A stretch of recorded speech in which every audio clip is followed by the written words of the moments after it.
सिद्धेभ्यः ओम नमः सिद्धेभ्यः ओम नमः सिद्धेभ्यः। सभी हमारे साथ नमोकार मंत्र बोलेंगे। नमो सिद्धाय नमो आर्याय नमो वज्राय नमो लोहितसाय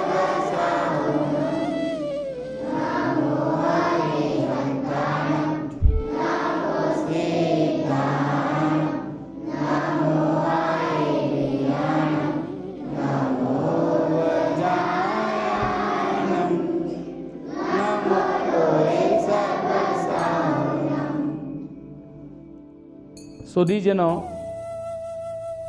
यदि धैर्य नहीं होता तो क्या भगवान राम अपना वनवास पूरा कर पाते?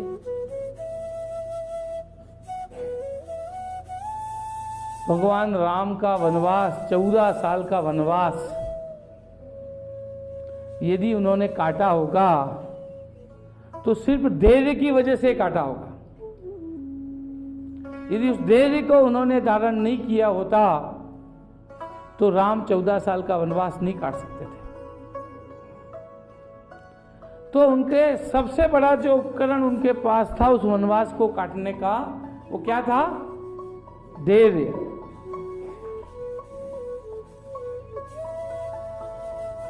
धैर्य ही है जो गंभीर मुश्किल स्थितियों में भी ये विश्वास बनाए रखता है, कायम रखता है कि अच्छा समय भी आएगा, कभी न कभी मेरा अच्छा समय आएगा।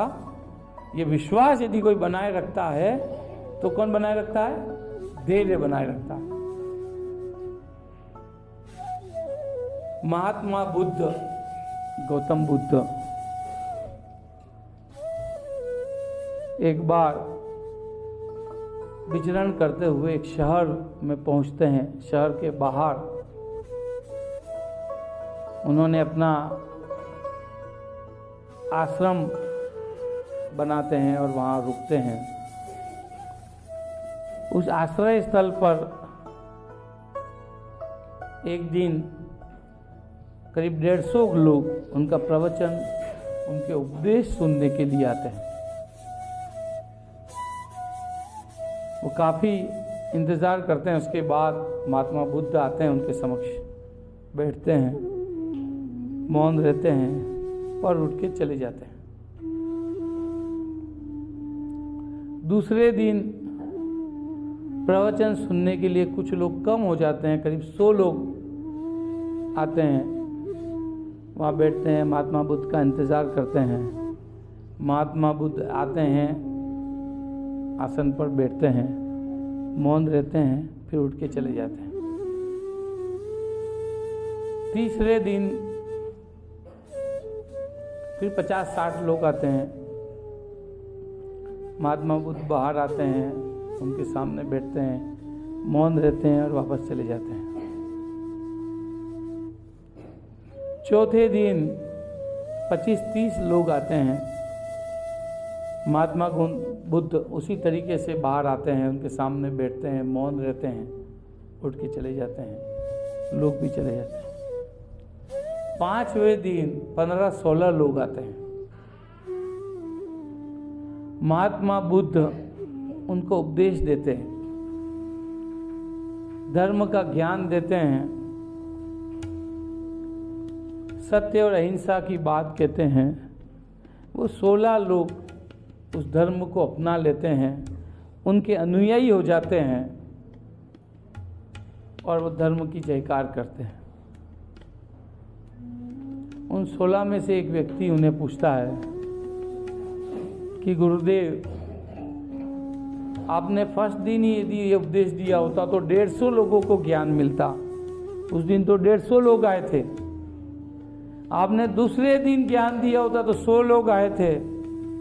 आपने आज 5वें दिन, आपने 4 दिन तो मौन रहे और 5वें दिन क्यों ज्ञान दिया? तो महात्मा बुद्ध कहते हैं कि जिसको ज्ञान प्राप्त करना होता है उसे धैर्य अपनाना पड़ता है। और ज्ञान प्राप्त करने वाला व्यक्ति धैर्यवान होता है। तुम लोगों ने धैर्य रखा तो तुमने ज्ञान प्राप्त किया। उन लोगों में अधीरता थी, वो मजमा देखने आए होंगे, क्योंकि कई लोग कई तरीके से आते हैं।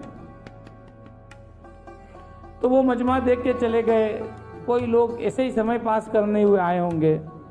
लेकिन जिसको धर्म का ज्ञान प्राप्त करना था वो तो 5वें दिन भी आएगा। तो मैंने ये देखा कि तुम लोग ऐसे हो जिन्हें धर्म का ज्ञान प्राप्त करना है, तुम में धैर्य है, तो तुमने 5 दिन इंतजार किया।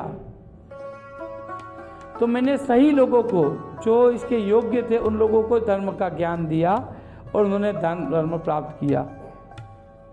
तो सभी लोगों को धर्म का ज्ञान देने से सभी लोग उस धर्म को अपना लेंगे, उस धर्म के नियमों को मान लेंगे, वो ज़रूरी नहीं है। इसलिए जिसको भी धर्म का ज्ञान प्राप्त करना होगा वो धैर्य को धारण करेंगे और धैर्यवान ही होंगे।